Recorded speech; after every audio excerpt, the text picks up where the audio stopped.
Diego vai orar pela vida do Wesley, por este momento. Eu estou cheio.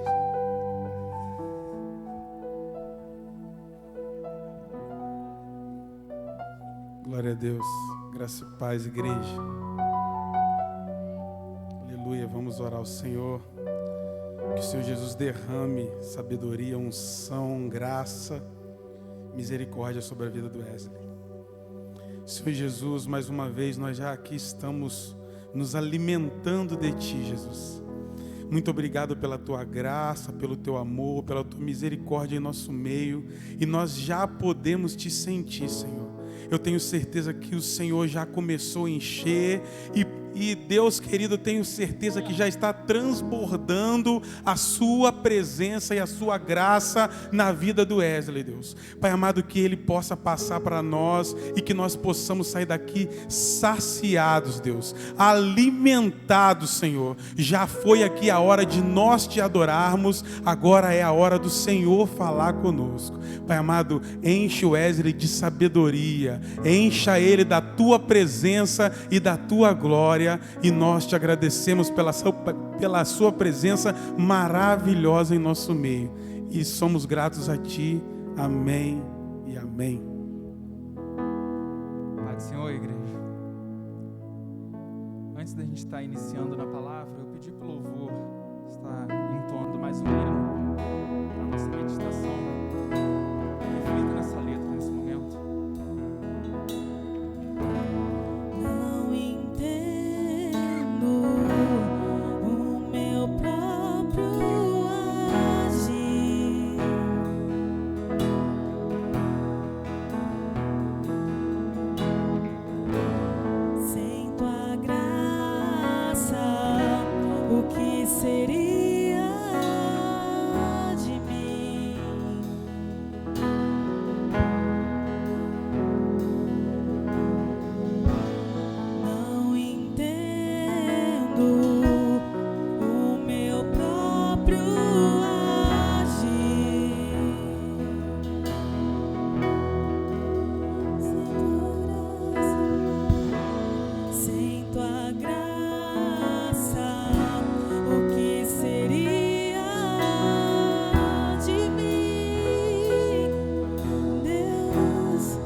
Levante suas mãos e declare.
nossa luta interna. E hoje nós vamos estar falando um pouco sobre isso. Sobre luta, sobre crescimento, mas principalmente quem nós somos nessa guerra espiritual. Abra a sua Bíblia em Josué, capítulo 1.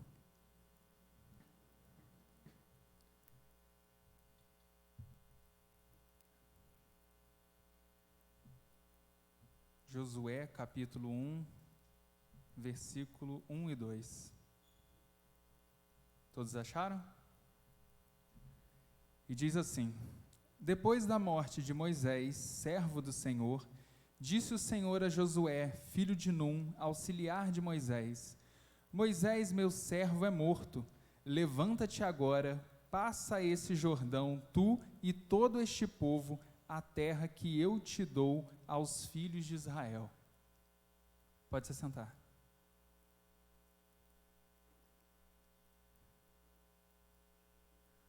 Josué, ele foi um general para o povo de Israel, considerado como um dos juízes, e também para o povo judaico ele é considerado um profeta.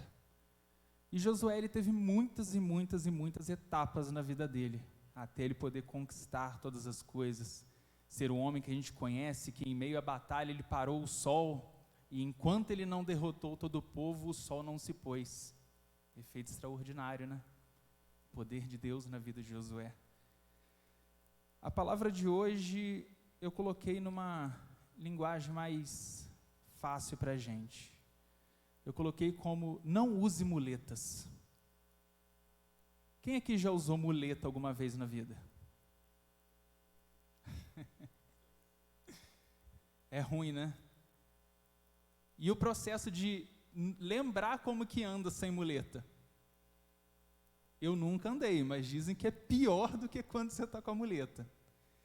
Eu já tive engessado uma vez, eu engessei minha perna. E uma coisa que eu lembro muito engraçado de quando eu tirei o gesso, naquele momento eu fui andar normal, né? Eu falei assim, não, tirei o gesso, já posso andar. E o joelho estava molinho, na hora que eu pisei a perna virou, eu falei assim, que é isso? O doutor, calma, é devagar, a perna esqueceu o movimento.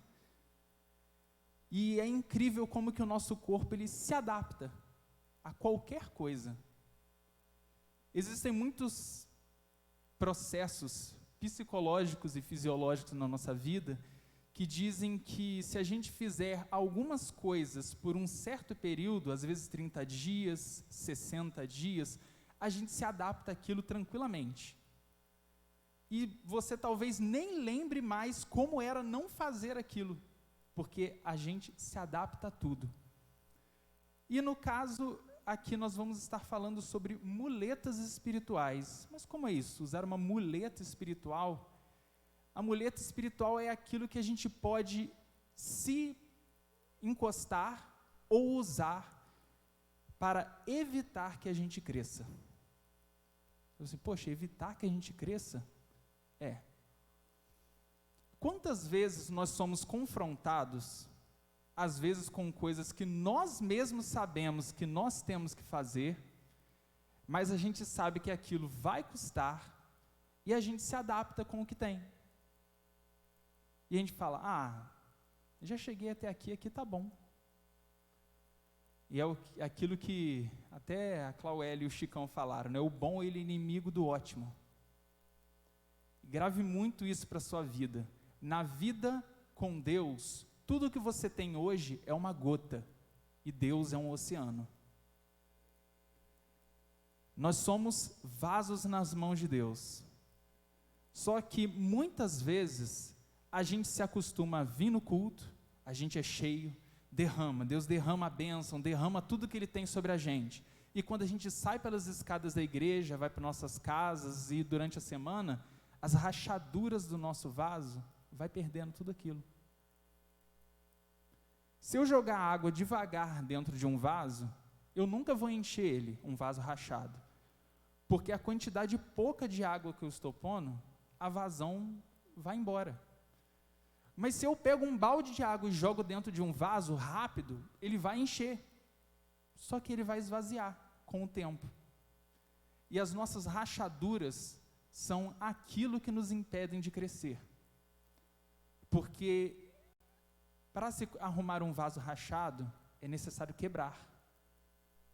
Fazer o trabalho do oleiro novamente, juntar o barro, levar para o fogo para ele ser provado, e aí nasce um novo vaso, do mesmo barro que tinha se trincado. Só que todo esse processo ele é dolorido. Só que a nossa vida com Deus ela é assim. A palavra fala que Jesus ele é a videira, e nós somos os ramos da videira. E quando os ramos dão frutos, o Senhor vai e poda o ramo, para que ele dê mais frutos.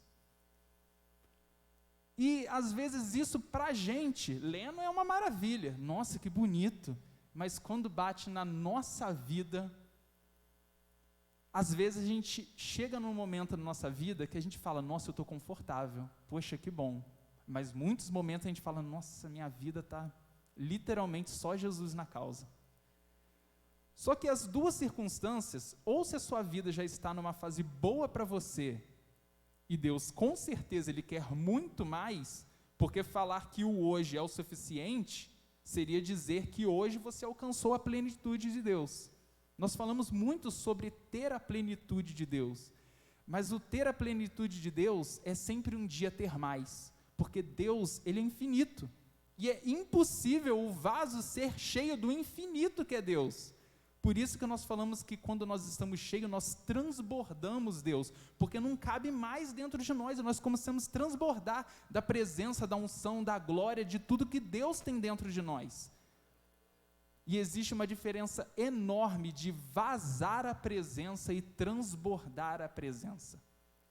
Quando nós transbordamos é porque nós estamos frutificando, e se nós frutificamos é porque a videira está sã, está boa. Agora, quando nós temos problemas na nossa vida, no nosso relacionamento, no trabalho, nos estudos, na família, conosco mesmo, às vezes nós não nos aceitamos em alguma circunstância, em alguma coisa, às vezes nós olhamos a nossa vida falando assim, poxa, minha vida não é nada do que eu queria que ela fosse, ou falta muito para eu chegar perto do que eu quero. E às vezes a gente pode ser pego ainda de surpresa com Deus querendo algo completamente diferente do que era o nosso plano original. E a gente vê muito isso. Vamos ver aqui na história de Josué. Josué, ele nasceu no Egito, com o povo ainda escravo, e ele nasceu provavelmente na época em que Moisés estava fugindo, após ter matado o homem. E naquele percurso todo, Josué está crescendo, Moisés sendo tratado por Deus no deserto, até Moisés poder voltar e libertar o povo. E todo aquele processo, os 40 anos no deserto, até Josué ser nomeado líder de Israel. Mas aí a gente para pensar, a gente sempre fala, né, Josué, ele conquistou toda a terra de Israel, ele conquistou, ele foi um grande guerreiro, ele foi um general para o povo, ele foi juiz do povo, mas aí a gente para pensar, cara, Josué, ele teve que ser substituto da liderança de Moisés.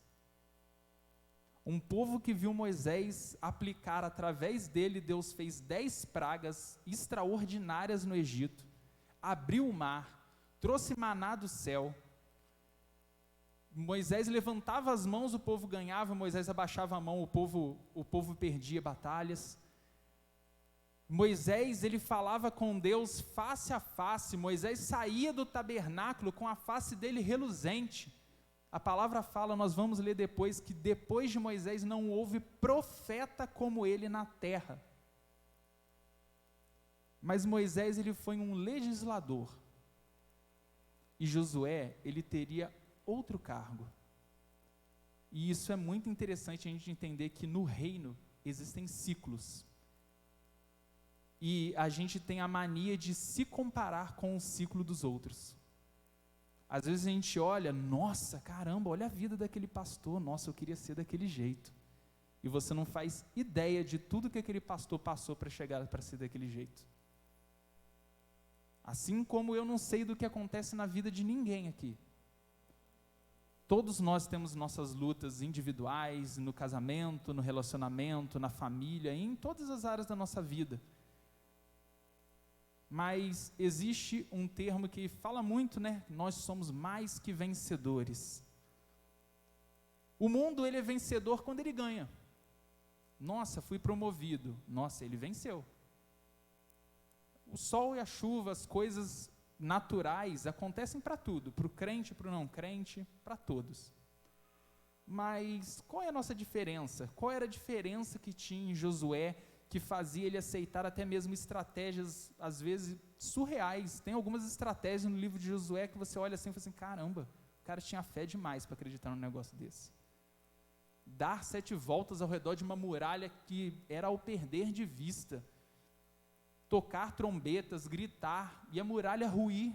Existem explicações para isso, mas só de pensar nisso, naquela época então, cara, o cara mergulhou, ele falou assim, o que Deus falar eu vou fazer, não importa o que ele me diga, porque Deus mandou. A obediência de Josué era uma coisa extraordinária. Ele foi obediente a Moisés como servo de Moisés, e foi infinitamente mais obediente a Deus, e o povo honrou ele, porque olhava para Josué e via nele reflexo de um servo de Deus.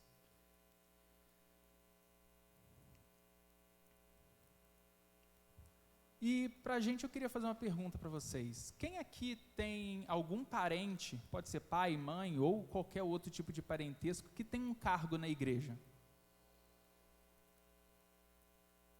Beleza. Mas, às vezes, ter um parente que tem cargo pode dar uma dor de cabeça pra gente. Já foi dor de cabeça? Já foi, né? Tem comparação, não tem? Porque se você é filho ou parente de alguém que tem um cargo, sempre as pessoas vão olhar para você e vão pensar que você vai ser o substituto daquela pessoa. Mas ministério, chamado, propósito, não é genético. Chamado, Deus tem para todos. Deus não gasta a criação dele para jogar uma coisa inútil na terra. Nós podemos desperdiçar a nossa vida, mas Deus, ele nunca lançou algo que não tem uma utilidade sobre a terra. Todos nós temos um chamado, um propósito, algo a ser cumprido no reino, para Deus. Todos. E cabe a cada um de nós encontrar isso. Buscar em Deus, Deus, o que eu vou fazer? Para que o Senhor me criou? Para que eu estou aqui? Aquelas perguntas que acabam sendo clichê na vida, né? Para que a gente está aqui? Por que a vida? E se a gente casa de ter ainda pessoas que na teoria já têm a sua vida ali solucionada, já tem um cargo, já tem um ministério, uma liderança, missionário, evangelista, pastor, presbítero, diácono, na família, nos pais ou qualquer seja o parentesco, isso pesa sobre a vida da pessoa. Porque as pessoas têm mania, se é filho de pastor, vai ser pastor. E se o chamado de Deus não for para aquela pessoa ser pastor? Eu repito, Deus tem um chamado para cada um de nós, mas nem todos aqui vão ser pastores, nem todos vão ser levitas, nem todos vão ser missionários. Cada um tem o seu chamado. E às vezes a gente cai ainda naquele erro de que o chamado é só o microfone. gente, existem coisas infinitas além do microfone. Se eu for colocar pela minha vida, eu tenho tios que são presbíteros, mas se a gente for colocar pela nossa linhagem, a gente tem que ser o que o nosso pai é. Deus que me livre de ser, infelizmente, o que o meu pai é. O meu pai, para mim, ele sempre foi o exemplo de tudo o que não se fazer. Como homem, como marido, como pai, infelizmente. Eu não tive o exemplo de seja como é aquela, meu pai tinha muito aquela regra, faça o que eu falo, não faça o que eu faço. Meu pai se converteu, se batizou, iniciou os estudos dele em teologia, é um homem muito sábio. Eu já vi meu pai dar aula de Bíblia para essas pessoas que fazem evangelismo na rua, pararam ele, deram uma bobeira na frase, nossa, meu pai deu uma aula para aquele cara. Eu que sou crente fiquei com vergonha. Mas infelizmente, só teologia não era o suficiente.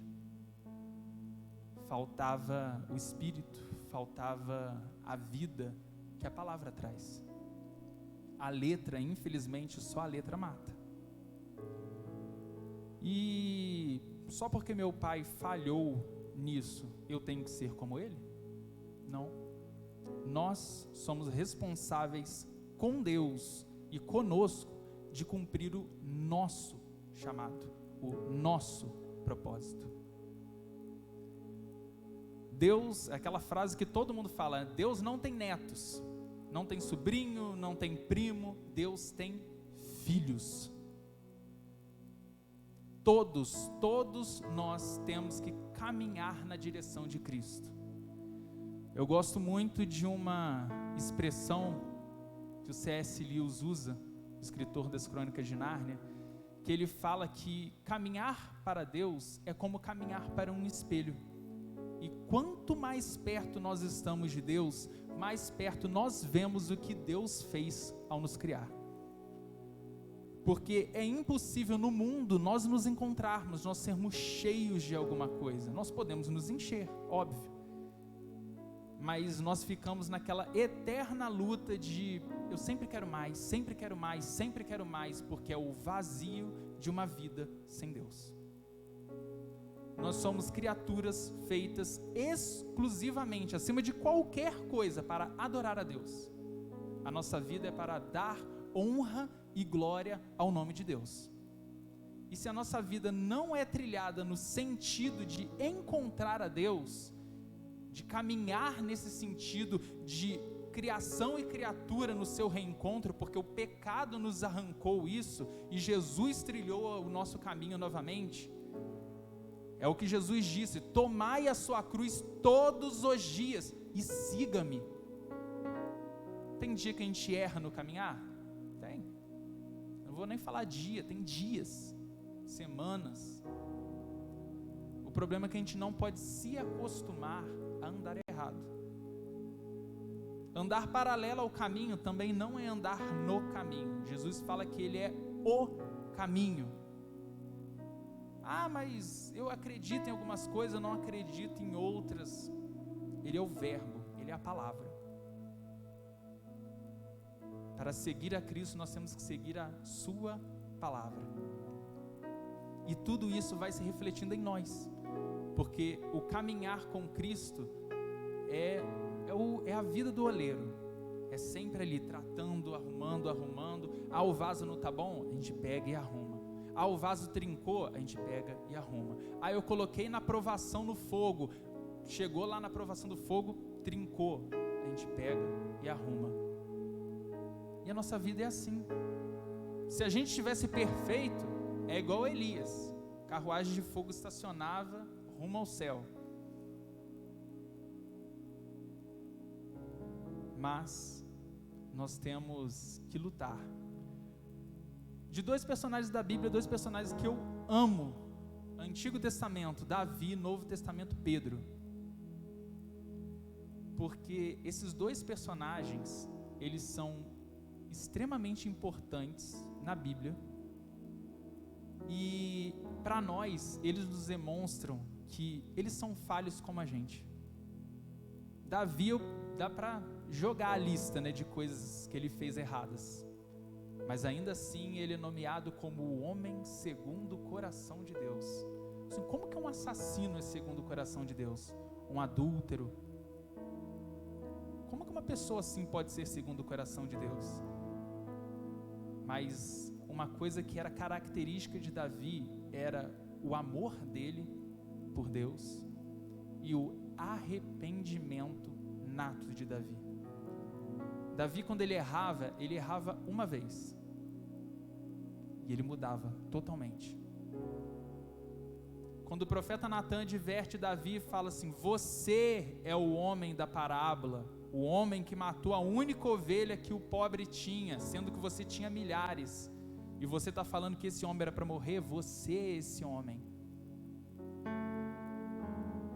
Às vezes, o pastor João, um domingo, né, falou sobre, às vezes a gente gostar muito de um evangelho que ele é bem tranquilo, né, bem levinho, mas o evangelho de Cristo, ele é confrontação.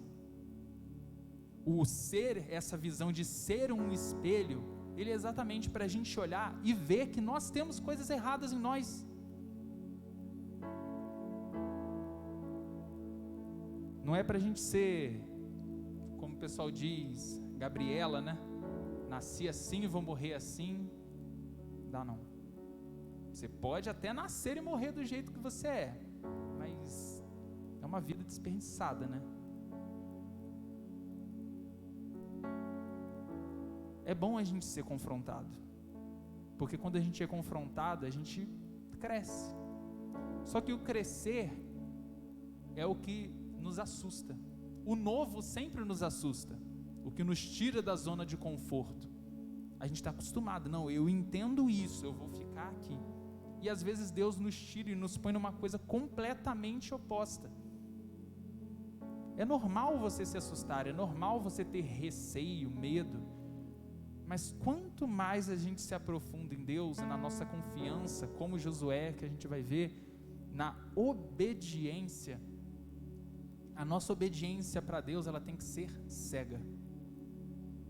Eu falei na célula, uma vez, um exemplo de a obediência que Deus espera, é o que Jesus fala, que nós temos que ser como crianças, na nossa pureza, na nossa inocência, mas acima de tudo na nossa obediência. Uma criança de 1, 2 anos, se você está do outro lado da rua e você fala vem, cara, a criança não pensa, a criança vai bater em corrida com você, ela não vai olhar se tem carro, se está vindo alguma coisa, você falou para ela ir, a criança vai. Se a criança está no alto ali da galeria, você fala para a criança, vem, pula, a criança vai pular. Ela não tem aquela malícia, ela é pura, ela é inocente e ela confia cegamente. É isso que Deus espera de nós. Porque quantas vezes a gente faz guerras com Deus? Quem aqui já teve uma guerra íntima com Deus? De falar, Deus, por que o Senhor está fazendo isso comigo? Eu não quero isso, eu não aceito. E Deus fica lá, vendo a gente igual criança, não do jeito da criança qual Ele quer, mas uma criança que está lá esperneando, gritando, e Deus, acima de tudo, vai ficar aí gritando, vai ficar esperneando, pode ficar aí o tempo que você quiser, é você que está perdendo tempo. É igual o povo no deserto, 40 anos é da vida de você, 40 anos para mim é isso, 40 anos para vocês são 40 anos. E é engraçado que às vezes a gente não para pensar, mas às vezes a gente fala assim, guerra, o diabo e Deus. Gente, Deus não tem guerra com o diabo não. Se Deus quisesse, sumiu o diabo. Ele criou, ele destrói. Mas Deus, em sua infinita misericórdia, tem todo o plano dele, que muitas vezes a gente não entende. E para ser bem sincero, às vezes Deus nem vai explicar antes de acontecer. É aquele ditado, né? Às vezes Deus espera que a gente dê o primeiro passo para depois Ele colocar o chão. E tem que ser assim. A gente tem que confiar. Porque a nossa verdadeira guerra é o que Paulo diz, a nossa guerra, nós temos guerra, Deus ele não tem guerra.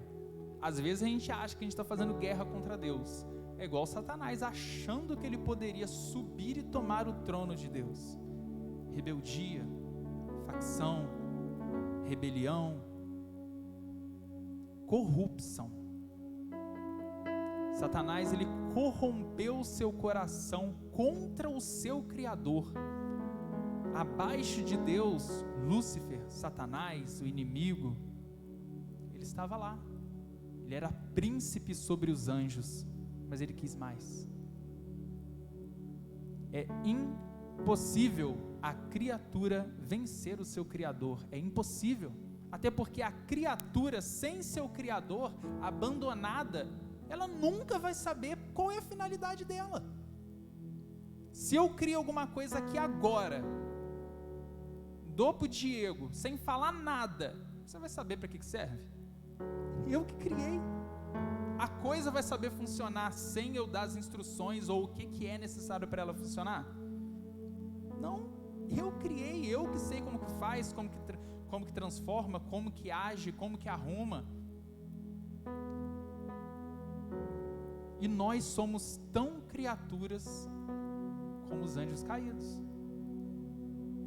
A nossa diferença é que nós temos o privilégio da mortalidade. O diabo ele pecou em forma infinita. E nós estamos aqui na terra em um teste. Deus ele nos deu essa oportunidade de sermos testados dia após dia após dia. E nós estamos aqui. Tem dias que a gente deixa o dia passar, perder o dia, literalmente perder um dia de vida. Infelizmente tem dia que a gente deixa passar. Aquele dia que você, não quero fazer nada hoje, nossa, estou cansado. Óbvio, tem dia que bate o cansaço natural, o cansaço humano, aquele dia que a gente diz, nossa, hoje eu vou tirar o dia para não fazer nada. Mas a gente nunca pode deixar quando der os planos de Deus. Porque é privilégio nosso participar da obra de Deus. Deus ele não precisa de ninguém aqui, ninguém. A palavra fala que se ninguém profetizar, Deus levantaria profetas das pedras. Tudo aconteceu do nada, porque Deus quis. Você acha que Deus vai ficar lá do céu? Meu filho não quer falar comigo, poxa, eu criei, dei tudo de bom para ele, e ele fica lá, não quer falar comigo, não lê minha Bíblia, não ora. Não. Deus ele é infinito. Ele pode falar com os mais de 7 bilhões de habitantes da face da terra. Se um não quer, azar é seu. Você teve a oportunidade de servir a um Deus infinito nessa obra que é a existência nessa terra, de levar o evangelho dele, de ser exemplo. Aí você, mas eu não prego, eu não faço nada. A sua vida é o maior testemunho que você pode dar. Podem ter pessoas na sua vida que nunca vão abrir esse livro, mas elas vão ver a sua vida. E a sua vida? Ela tem sido Bíblia para quem não lê Bíblia? Ela tem sido reflexo de Cristo para quem está nas trevas? Ou a nossa candeia apaga quando a gente sai da igreja? A palavra fala que existiam 10 viúvas, 10 noivas, 5 prudentes e 5 insensatas, 5 com azeite e 5 sem. Chegou uma hora que das 5 insensatas, acabou, vazou, acabou, consumiu, o que tinha acabou, mas as outras, elas tinham azeite de reserva. A gente não pode também romantizar aquele quesito, com Deus tudo vão ser 1000 maravilhas. A nossa diferença é que a gente sabe que no dia da provação, Deus vai estar lá. Que é uma coisa que quem não tem Deus, não tem. Porque é mentira a gente falar que não vão ter coisas difíceis na vida do crente. Se a gente for falar de coisas pesadas, o crente morre, para começar o assunto. Não eternamente, mas morre na vida. Quantas pessoas aqui perderam alguém para Covid? Eu perdi 3 pessoas na minha família. Meu avô e 2 tios. A gente perde pessoas. Cristãos são demitidos. Cristãos não conseguem passar em concurso. Cristãos não conseguem a vaga que eles queriam tanto, não conseguem entrar para a faculdade que sonhava tanto. Tem casal cristão que não consegue ter filho. Tem casal cristão que engravida, mas não consegue nunca que o bebê nasça, às vezes perde o neném. E é só porque a gente é crente que essas coisas não podem acontecer com a gente? O dia mau chega para todo mundo. A questão é, como nós vamos estar quando o dia mau chegar? A palavra fala que no dia que chegar o nosso dia da provação, que nós não venhamos a envergonhar o Evangelho de Cristo. Nós temos que ser fortes. E a nossa força está em Deus. Não é humana. Humanamente, a gente desistiria. Se fosse humanamente, era melhor nem estar aqui. Nós estamos aqui porque nós reconhecemos que Deus tem algo a mais. Não material, Deus vai me abençoar, Deus vai te abençoar, óbvio. A própria presença de Deus é a maior bênção que você pode ter. Se Deus a partir de hoje nunca mais fizesse nada novo na sua vida, você ainda teria a infinita graça de Deus na sua vida, que vai te dar no final da sua vida a salvação eterna. E isso já seria infinitamente para a sua vida inteira, saber que você será salvo. Mas Deus é misericordioso, Ele tem o poder dele para ser derramado em nós. Mas aí a gente volta para a questão. Nós fazemos guerra com Deus às vezes. O diabo tentou fazer guerra com Deus, mas a nossa verdadeira guerra somos nós e o diabo. É criação contra criação. O diabo, ele sabe que ele já é eternamente condenado, e o máximo de gente que ele puder levar, ele está doido para levar. E quando a gente se olha no espelho, o quesito do espelho novamente, ele nos demonstra o nosso maior inimigo.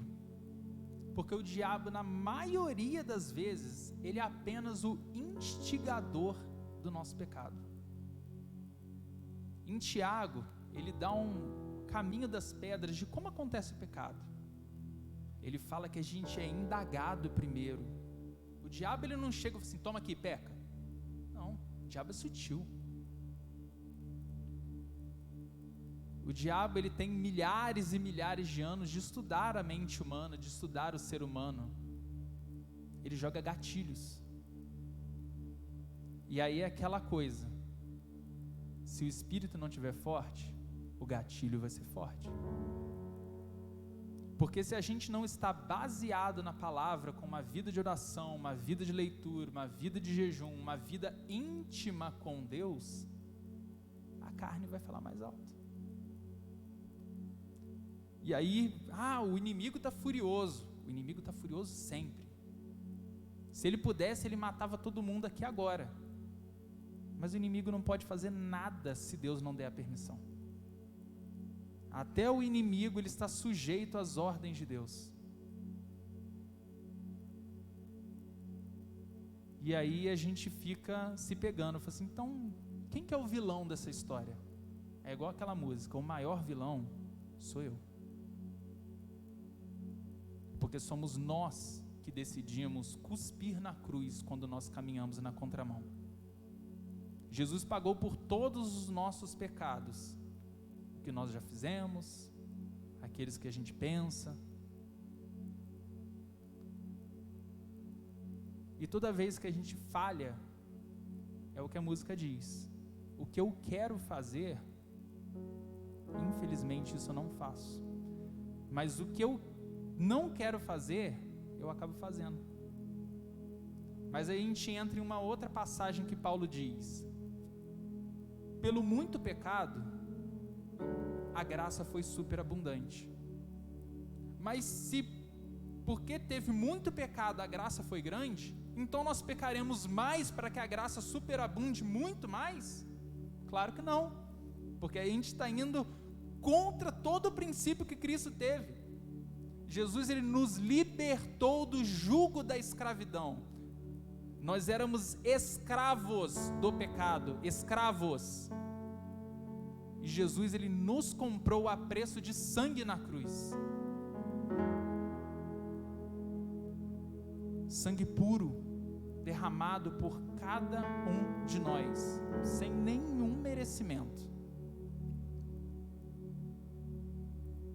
E ele se fez dono de nós.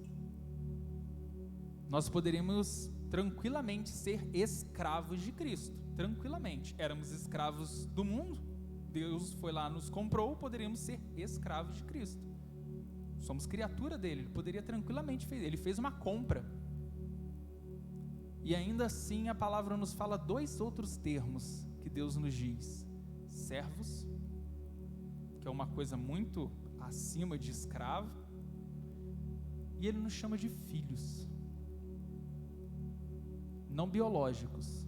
Jesus é o Filho de Deus, o verdadeiro herdeiro, aquele que conseguiu estar acima de tudo e todos. Jesus se assentará ao trono, à destra de Deus. Mas nós temos a dádiva de sermos co-herdeiros com Cristo, de recebermos a infinita graça, presença abundante de Deus na nossa vida, a presença que nos guia a muito além de tudo aquilo que nós sonhamos, pensamos ou imaginamos. É aquilo que nos leva muito além. E isso afeta o nosso mundo natural? Com certeza, o sobrenatural, ele impacta o natural e transforma a nossa vida. Isso pode nos levar muito longe? Pode. Mas tudo vai depender do quanto você quer se doar por Deus.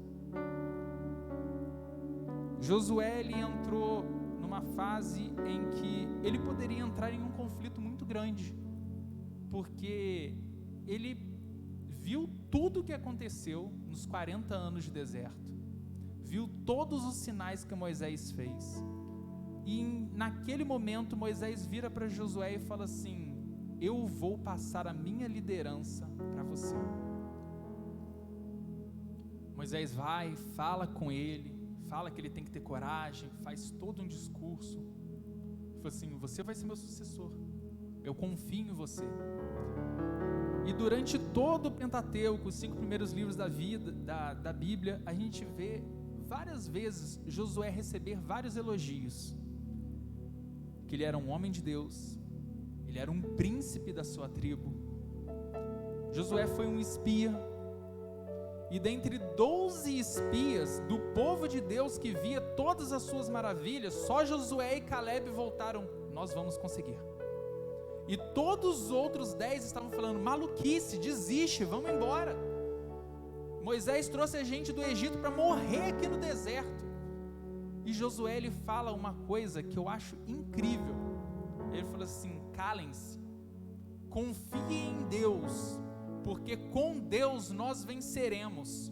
Aquele povo será pão para nós. Josué comparou um dos maiores povos guerreiros que tinha naquela época, falando que eles iam se alimentar daquele povo. Josué, ele tinha uma confiança absurda em Deus.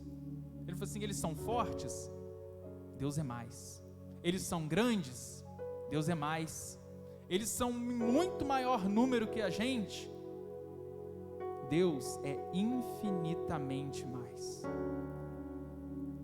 Essa confiança absurda de Josué, ela tem que ser um exemplo para nós, porque todos esses pontos na vida de Josué transformaram ele em quem ele é. Josué, ele não teve medo de ter a sua própria história com Deus. Ele poderia ficar a vida inteira, peraí, eu falei assim, Moisés não está mais aqui, eu não sei o que eu vou fazer. Josué, ele assumiu a liderança que lhe foi dada, até porque Moisés lhe passou a liderança, e depois Deus fala abertamente com ele: ser forte, ser corajoso, não temas, porque eu, o Senhor, sou contigo. Se Deus falou, gente, só vai. Se Deus disse que está com você, confia. Quem é maior que Deus? Agindo Deus, quem impedirá? Não existe nada que possa impedir o agir de Deus na sua vida. Tudo aquilo que Ele tem planejado, programado, preparado para você, Deus está ali para cumprir a sua palavra. Deus, Ele é fiel à sua palavra. Se Ele disse, vai acontecer. Mas está demorando muito. Não importa. Quem aqui tem alguma coisa esperando de Deus? Uma promessa, um sonho, um plano? Quem aqui está esperando há um mês? Quem aqui está esperando há um ano? Quem aqui está esperando há 3, 5, 10? A palavra fala que a mulher do fluxo de sangue esperou 12 anos pelo milagre dela.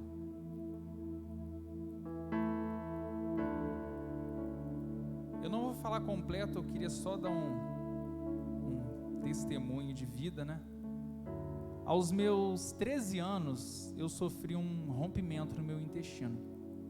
Fiz uma cirurgia de emergência e foi um rebuliço todo. É grande o testemunho, eu não vou contar hoje não. Mas aos meus 14 anos, foi em dezembro de 2006, e em setembro de 2007 eu ia fazer uma segunda cirurgia, porque eles fizeram uma cirurgia de emergência, não conseguiram arrumar todas as coisas, e eles marcaram uma segunda cirurgia para finalizar a cirurgia e me liberar daquele estado clínico.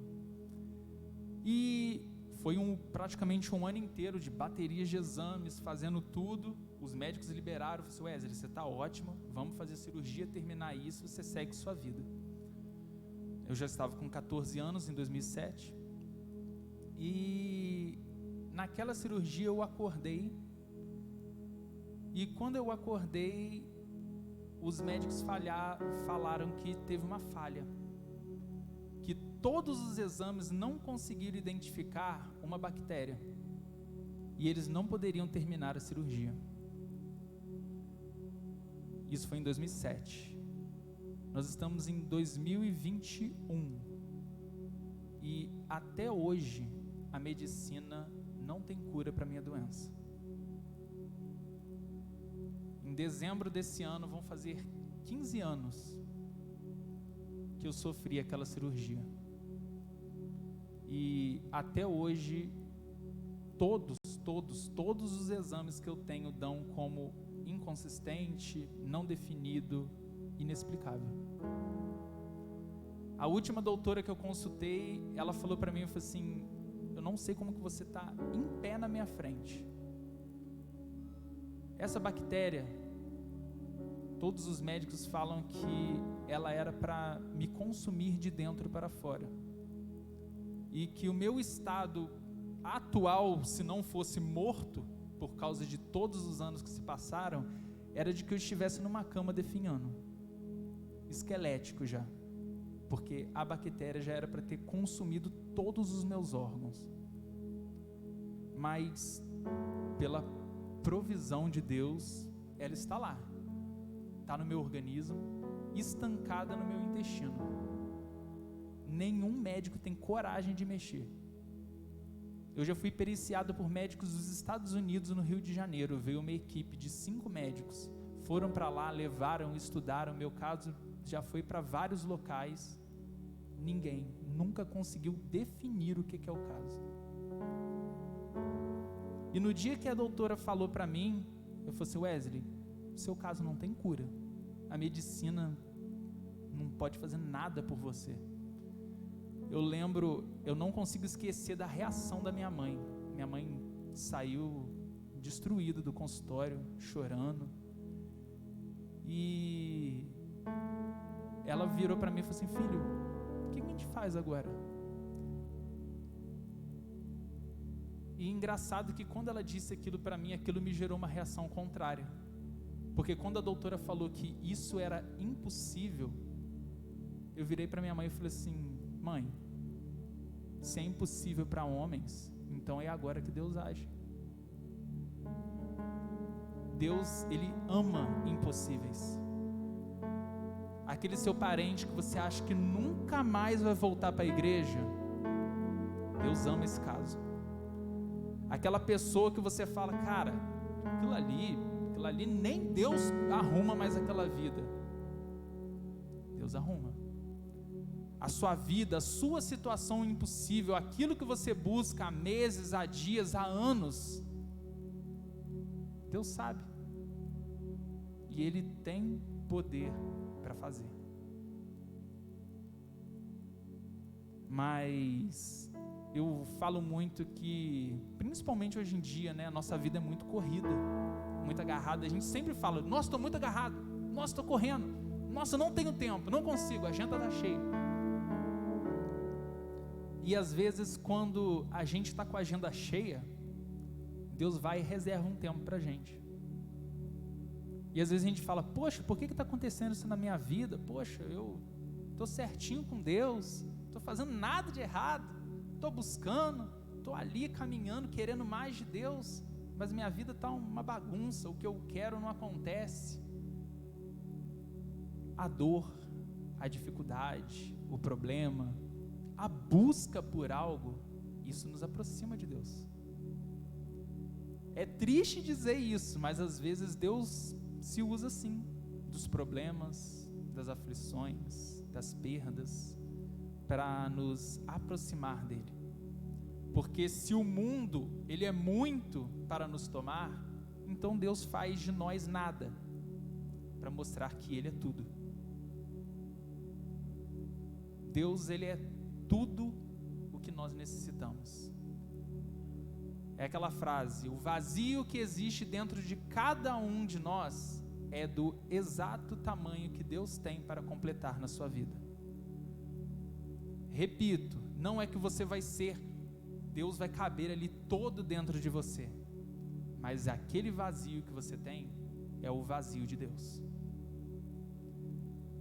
Eu vi uma vez uma entrevista do Bill Gates. Na época ele ainda era o homem mais rico do mundo. Era um talk show, estavam perguntando, as pessoas ligavam, a plateia fazia perguntas para ele, brincando, ele dançou no programa, foi uma entrevista bem interessante. E teve uma pergunta que fizeram pelo telefone. Eu falei assim, Bill Gates, você é feliz? A plateia foi a gargalhada. O cara mais rico do mundo. E todo mundo rindo, o apresentador foi e falou assim, Bill Gates, tem que responder, né? Perguntou, aqui no programa perguntou, tem que responder. E ele ficou quieto. O apresentador foi e chamou assim, Bill Gates, tudo bem? Aí ele falou assim, eu sou realizado.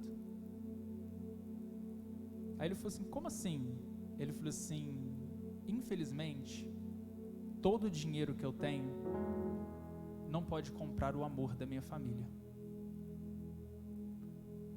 O histórico da família do Bill Gates é todo destruído. Não a família que ele constituiu, esposa e filhos. Ele tem uma mudança de vida muito legal na família que ele construiu.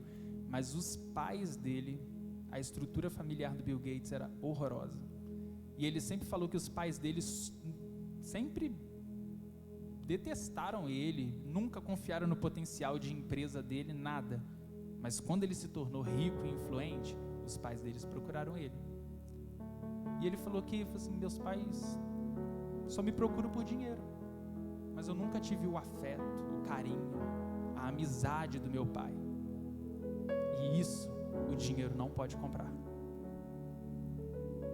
O homem, hoje, né, um dos mais ricos do mundo, ele assumiu que dinheiro não era felicidade. Dinheiro era realização, mas não era felicidade. E é incrível, né? Como que a nossa vida vai se ligando nessas coisas, né? Nesses pontos. A gente tem muito a poder aprender com tudo isso, com a palavra de Deus, com tudo que a gente se encontra nela. A palavra várias e várias vezes fala sobre nós guardarmos a palavra, meditarmos nela de dia, de tarde, de noite, porque ali está a nossa contemplação de vida. Você quer se encontrar? Leia a Bíblia. Você quer a resposta para os seus problemas? Leia a Bíblia. Você quer a resposta para alguma situação da sua família, do seu trabalho, qualquer coisa, uma dúvida, um anseio do seu coração? Leia a Bíblia. Praticamente nessas páginas inteiras, a quantidade de exemplos, de coisas que nós vemos, de vidas, milhares de pessoas que passaram aqui, que tiveram experiências com Deus, experiências trágicas, experiências muito benéficas. A gente não pode perder a nossa vida para o acaso. E acima de tudo, nós não podemos nos acomodar com nada. No final das contas, a gente não pode usar os nossos pais como muletas. Se os nossos pais forem para o céu, a gente não vai no pé deles. Isso serve para marido, para filho, para qualquer um. Ninguém leva ninguém para o céu. Nós somos um corpo, nós somos a noiva de Cristo. Mas na hora da salvação, é você e Deus. Depende de você. Depende de você caminhar aquilo que Deus tem para a sua vida. Porque se a gente jogar a nossa vida fora, a gente se engessou. A gente travou o que a gente poderia ter, o nosso crescimento, o nosso potencial. Não joga o seu potencial fora. Não perca a sua vida para o mundo, para as coisas que tem no mundo. Nós temos que viver, nós temos a nossa vida secular, temos. É aquilo que a gente fala várias e várias vezes. Não é problema ser bem sucedido financeiramente, no seu trabalho, ser alguém grande em alguma coisa que você gosta de estudar. Nada disso tem problema. Mas o nosso maior objetivo tem que ser a palavra de Deus, tem que ser glorificar e honrar ao nome do Senhor. Não se acomode na vida do outro, não se acomode no seu líder. Tem muita gente que gosta de dar aquela descansada no líder, né? Ah não, tudo que eu preciso, meu líder vai me alimentar. Se eu tiver um problema, eu corro no meu líder. Se eu fizer alguma coisa errada, líder. Óbvio, o líder, o pastor, todas as pessoas que estão acima de nós são responsabilidades, são pessoas de autoridade espiritual sobre nós. Mas no final de todas as coisas, a responsabilidade é nossa. Não use muletas espirituais para a sua vida. Assuma os erros, assuma os riscos. Quando nós assumimos os nossos erros, nós assumimos, assim, caramba, eu errei, eu tenho que melhorar. Errar é normal, permanecer no erro é um erro. Cresça em Deus, que nós possamos ter uma vida baseada em tudo aquilo que o Senhor tem para nós. Se você ainda não sabe o que é o seu chamado, o seu propósito, aquilo que Deus tem reservado para você, busque. A palavra fala que quem busca de Deus, Deus dá. Se nós estamos nos empenhando em buscar de Deus, Ele vai dar conhecimento, dar alegria, dar força, dar esperança. Ele é a nossa esperança.